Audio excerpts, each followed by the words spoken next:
Inter Miami যেন হয়ে উঠেছে আর্জেন্টিনার খেলোয়াড়দের মিলন মেলা। লিওনেল মেসি 16 বছর পর MLS-এ প্রাক্তন আর্জেন্টিনার সতীর্থদের সাথে পুনরায় মিলিত হতে যাচ্ছেন।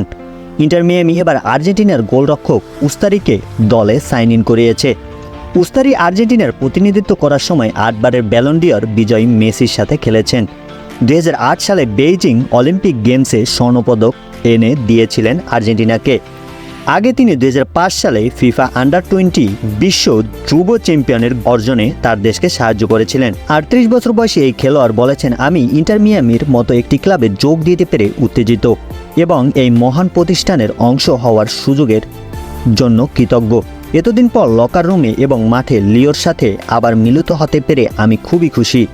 সামষ্টিক এবং ব্যক্তিগত উভয় লক্ষ্য অর্জনের জন্য যেখানেই আমার প্রয়োজন সেখানে আমি সর্বদা দলকে সাহায্য করব এবং আমার অভিজ্ঞতা অবদান রাখতে প্রস্তুত। ভিডিওটি ভালো লাগলে লাইক করবেন এবং এরকম আরও খেলার খবর পেতে চ্যানেলটি সাবস্ক্রাইব করুন।